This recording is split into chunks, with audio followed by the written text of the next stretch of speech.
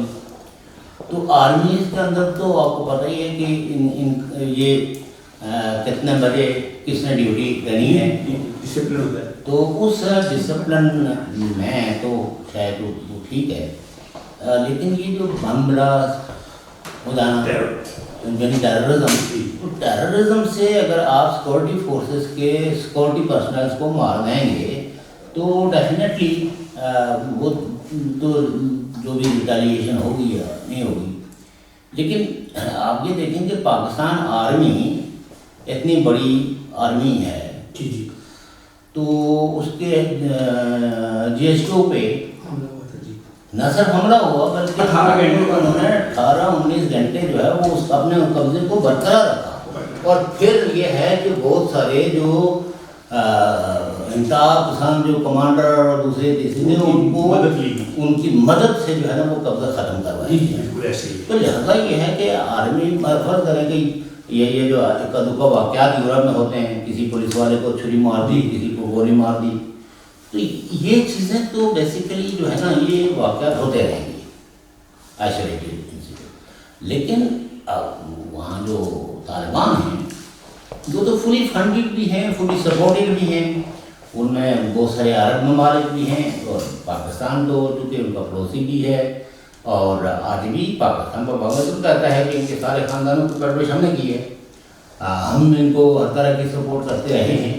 لیکن پاکستان کو کیا کرنا چاہیے اس وقت؟ میں سمجھتا ہوں کہ گورنمنٹ پاکستان کو عقل کے داخل لینے چاہیے اور طالبان کو سپورٹ کرنے کی غلطی نہ دہرائے، ورنہ پاکستان کے اندر جو ہے وہ بہت سارا ریڈیکل ایلیمنٹ اگر طالبان کی حکومت بندوق کے زور پر ہو گئی تو پاکستان کے اندر جو ہے اس کے اثرات جو ہے وہ بہت برے پڑیں گے. کئی صوفی محمد پیدا کئی صوفی محمد پیدا ہوں گے.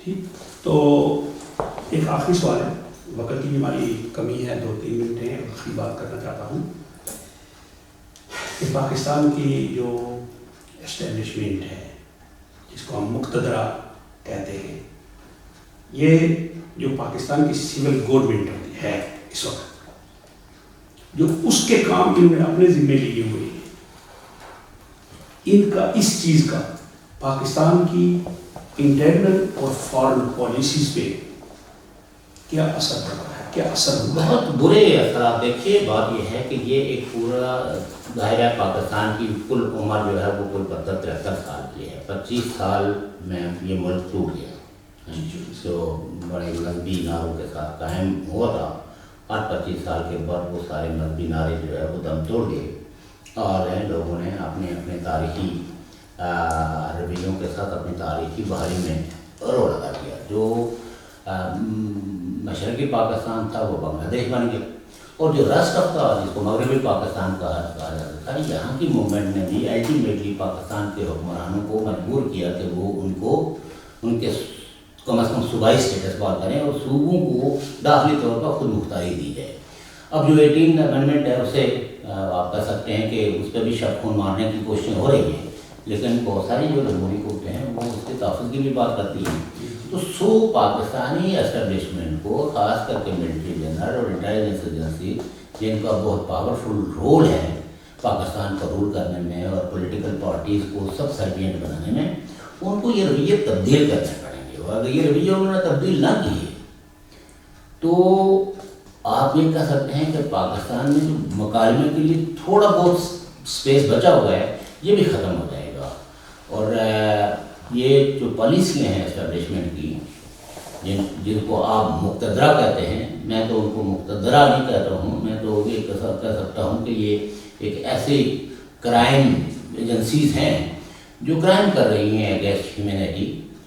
ان کو یہ دیکھنا چاہیے کہ کیا آپ کی خارجہ پالیسی جو آپ کے کنٹرول میں وہ کامیاب ہوئی ہے یا ناکام ہوئی ہے. پاکستان کی معاشی پالیسیوں پہ بھی آپ اثر انداز ہوتے رہے. تو آج پاکستان جس سمے سے گزر رہا ہے، جس طرح کی اس کی معاشی کنڈیشنز ہیں، اور ابھی کل کی بات ہے کہ وہ جو سیکورٹی کے نام سے جو پولیٹیکل پارٹیز کو اسکوٹری یعنی میں حیران ہوتا ہوں پاکستان کی پولیٹیکل پارٹیز پہ بھی کہ ایک پرائم منسٹر ہوتا ہے پاکستان میں بھی ہے اور اس پرائم منسٹر کو یا مدعو نہیں کیا گیا یا وہ نہیں ہے، لیکن اگر پاکستان کے سیکورٹی ایشوز اور اس ریجنل کنفلکٹس کے حوالے سے چیزیں ڈبیٹ ہونی ہیں کہ کیسے پاکستان کا دفاع جو ہے وہ مضبوط ہو سکتا ہے، تو اس میں اپوزیشن کی ساری پارٹیاں کچھ کیبنٹ کے منسٹر بھی شامل ہوئے، لیکن اس میں وہ اس وقت جو پاکستان کا پرائم منسٹر ہے اس کو شامل نہیں کیا گیا۔ اگر وہ خود نہیں شامل ہوا تو یہ چیز بھی آنی چاہیے کہ آخر کیوں نہیں، اور اس سے بھی یہ پتہ چلتا ہے کہ وہ پرائم منسٹر جن کو بڑے آپ کہہ سکتے ہیں کہ چاہت کے ساتھ، ڈاٹ ڈار کے ساتھ اور بندوق کی نوک پہ ان کو اقتدار منتقل کروایا گیا اور مخالفین کو کسی کو جیلیں، کسی کو ڈسکوالیفائی، کسی کی وفاداریاں تبدیل کر کے، اور کئی محکمے اور نئے آئے کہ محکمہ زراعت کے پاس بھی کوئی ملیٹنٹ فورس ہے جو لوگوں کو اغوا کرتی ہے، کہیں خلائی مخلوق کی اس طرح استعمال کی۔ تو آپ یہ کہہ سکتے ہیں کہ وہ ایک دور میں ایران میں جب شاہ ایران کا دور تھا تو ان کی ایک جو انٹیلیجنس ایجنسی تھی اس کا نام تھا سابق، تو وہ اتنا ہی بروٹل تھی کہ ایک بہت لمبے عرصے تک ایران کے اندر کوئی سیاسی پرچہ جو ہے نا وہ نہیں چھپتا تھا، تو کچھ ناولوں میں یعنی آپ کہہ سکتے ہیں کہ وہ اشعار و ترانوں کے اندر اپنے ظلم اور زیادتیوں کو بیان کرتے تھے۔ تو so Pakistani establishment should change their behaviour, اور یہ جو ہجمانی کی یہ منوبلی کی جو پالیسیز ہیں ان کو ختم کر کے وہاں مکالمے کا وہ جو اسپیس ہے اس کو اور زیادہ براڈر کریں۔ تھینک یو ویری مچ۔ ہم اپنے پروگرام انشاءاللہ جو ہے ابھی پورا پروگرام ہوگا محترم ناظرین سامعین، ہم اپنے پروگرام کا اختتام ہوتا جاتا ہے۔ آپ نے سب خیالات سے مستفید ہوئے، سردار چودھری کشمیر صاحب ہوں یا ساحل حسین صاحب ہوں یا منیر محمل یا ناصر عزیز خان، سب نے کہا کہ انسانی حقوق کی خلاف ورزیاں جو یہ نہیں ہونی چاہیے، انسانی حقوق کی جو پاسداری کرنی چاہیے اور اداروں کو اپنے اپنے دائرہ میں رہ کے کام کریں تو ملک ریاست چل سکتی ہے، اور دوسری قوموں کے دوسرے جو لوگ ہیں ان کے جو حقوق کے اظہار رائے ہے اس پہ پابندی نہیں ہونی چاہیے۔ اسی کے ساتھ میں آپ سے اجازت چاہتا ہوں، مرزا شفیق، اگلے پروگرام تک اللہ حافظ۔ ہم اپنے دو